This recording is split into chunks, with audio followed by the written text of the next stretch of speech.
ubwiza bw'umukobwa bimushikana ubwami bumushikana ibwami ariko bivanye n'imitwarire yiwe niyo imuhe ikiringo azomara ibwami kuri yo bivuga ku iki ku bintu baba barasezeranye ugasanga umugabo yabonye umukobwa arenganye afise bavuga muri ino minsi je ndashaje ngo inyashi hacabaho ikintu bita imbabazi mu kirundi rero nimba umugore wawe yagiye muri ivyo hama mukaganira agusaba imbabazi we mushinga ntaye mubabarire hama urabe ko yabihevye burundu nawe wa mugabo nimba wagiye muri ivyo ugasaba imbabazi umukenyezi wawe nakubabarire yari bukore rero ubuzima burahindagurika ugasanga mubyo ariko arakora amahera arabaye menshi kuri we akabona yuko umenga ntaco nkimumariye umenga yo kwibeshaho agaca afata ingingo yo kugenda kwibeshaho agaca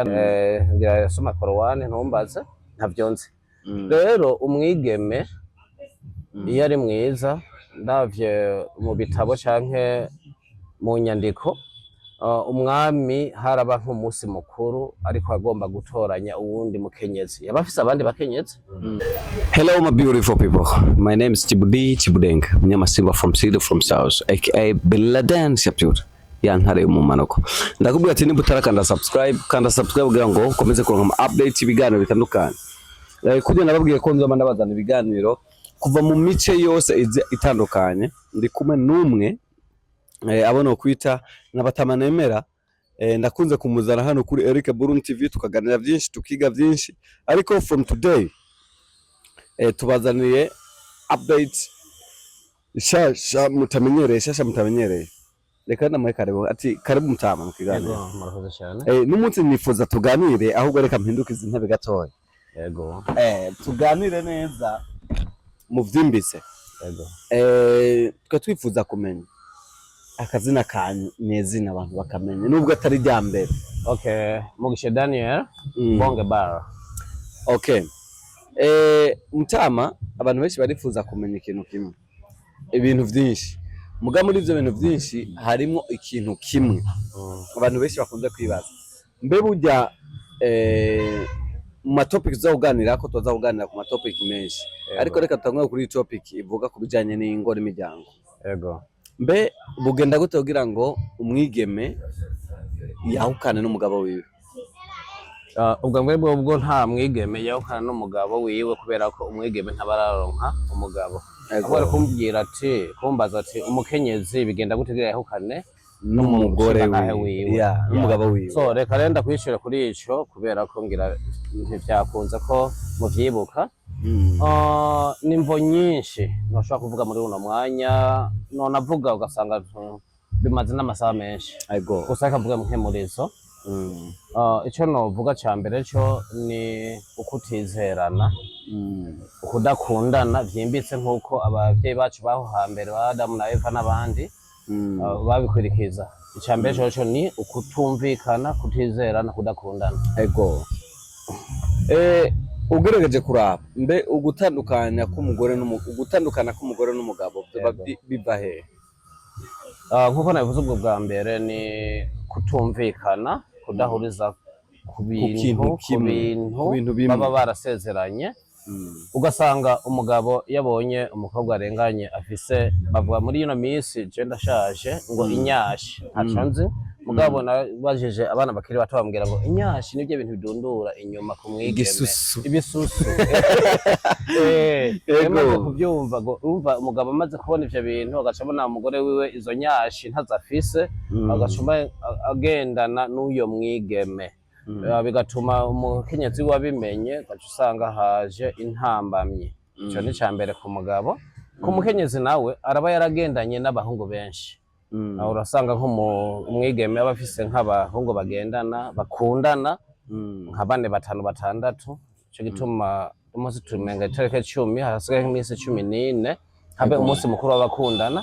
Gaca usanga hariho uza kugura impuzu zo mukobwa yambara kuri Saint Valentin n'uza kugura ivyo afungura n'uza kugura ibinyobwa abona abahungu bamaze kuba 3 n'uza kukota hoteli 4 hari na benshi. So rero umukobwa akaba afise nk'abahungu barenze umwe uwo mukenyezi wawe canke wa runaka. So rero umugabo we nawe amaze kubimenya bimuhimbara bigatuma haba imvururu mu rugo. Ego. Twisunze kuri kinyene cingo ko ndashaka ko tucicako cyane uko ni kibazo kimwe mu bibazo bisanzwe bihanze ngo cyane kuwe go hejuru. Mbe vyogenda gute kugira ngo ingo z'abantu zirame? Icambere cyo nuko twamenya yuko urugo rugigwa n'abubakanye babiri. Kabiri abo bantu bakaje inama. Gatatu bakaba bari mu mwami Yesu Kristo. Bakaba bemera ijambo ry'Imana, nukuvuga yuko bisabwa yuko tuba mu rutonde rw'Imana. Nimba nkuko nabivuze aho mu mwanya uheze, nimba umugabo yagiye muri ivyo harabaho ikintu bita imbabazi mu Kirundi. Rero nimba umugore wawe yagiye muri ivyo hama mukaganira agusaba imbabazi we mushinga ntaye mubabarire, hama urabe ko yabihevye burundu. Nawe wa mugabo nimba ugiye muri ivyo ugasaba imbabazi umukenyezi wawe nakubabarire, hama akurabe ko wabihevye burundu. So rero ducike ku narije. Inarije ni kameremere ka kera, afite ivyo wagenderamwo ukabiheba burundu hanyuma mu kubaka urugo. Tugerageje kuraba ku ngo zifata nimero ya mbere mu kwahukana, biravuga yuko ari ingo z'abantu z'abakenyezi canke abagabo. Abakenyezi usanga bafise ico bafise, usanga bafise amahera gusumba abagabo, bikaba bibatera inimero za mbere mu kuheba ingo zabo mu kwahukana. Kuri ubu bibona gute? Ivyo nabishigikira kubera usanga wararongoye umukenyezi wawe umukunda, ukavuga ku vyo wanje kubera ko ndi umugabo. Abagore nabo ni waronka umwanya ukavugana n'umukenyezi wanje ko ndubatse canke n'abandi bakenyezi barongira ico bivuze ko ndashobora kuba narubatse inzu hanyuma nkagenda nkamuresha abavyeyi ko bivugwa mu mico. Abavyeyi bagenda gutangira inkwano umuhungu bakagenda bakankwera, hanyuma nkubaka Rukristo. Uyo mukenyezi akaza asanga mfise ivyo mfise. Mu nyuma yaho kubera ko ntakeneye ko umukenyezi wanje aba ikinebwe, nkamuha ivyo ari bukore.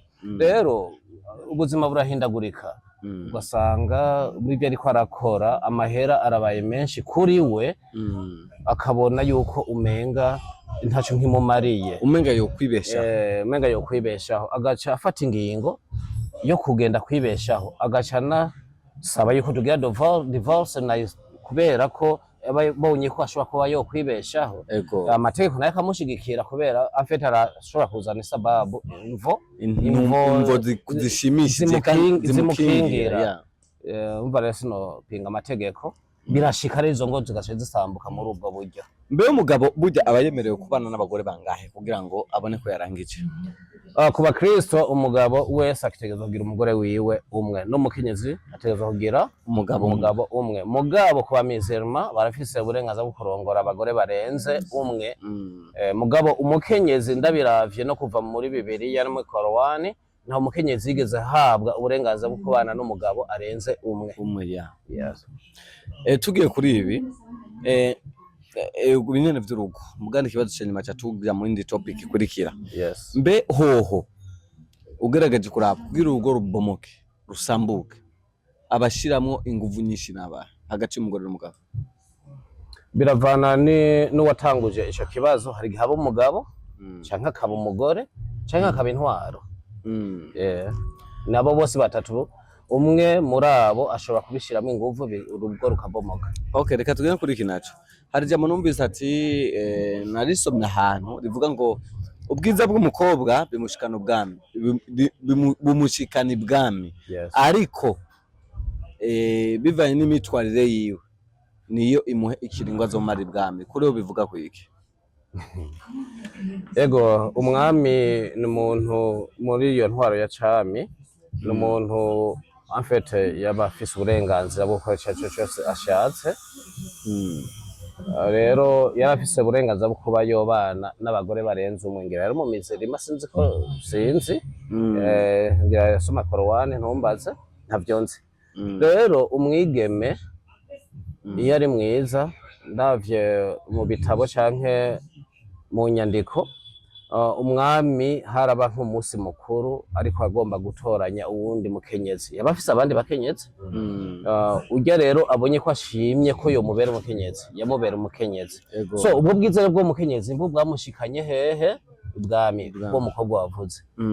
Rero imyitwarire y'uwo mukobwa niyo iro muvane bwami niyaherera rimwe navuga ubushurashuzi, kutabombwa n'urugo rumwe canke n'umugabo umwe, kutabombwa n'ivyo afise n'ivyo abona bihari muri urwo rugo, bigatuma arondera abandi bantu canke acaja na hino atabombwa n'inguvu z'uwo mwami. Turi bwami atabombwa n'inguvu z'uwo mwami, akabona yuko menga yogenda kwa Ismaili canke yagenda kwa Minani, afete akakidhi mahitaji yake ya mwili.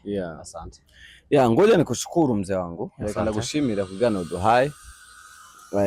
Ndibaza tuzobarondera kwindi topic ikurikira, tuzoguma tubarondera.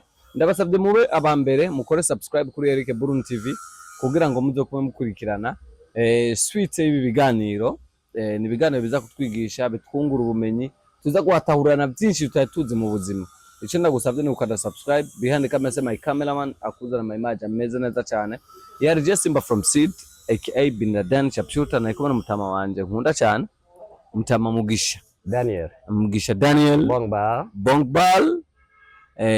Ati ushaka kumusanga umusanga ni he, afise akabare keza cyane hano i Nyanza ku mugwa mukuru wa commune Nyanza, iruhande y'amashuri ya home, uri kuduga mu Mabanda ni mukuboko k'ububamfu impande barabara n'ishuri rya home, cuinjira ushasanga ibinyobwa byinshi bitandukanye. Murakoze cyane.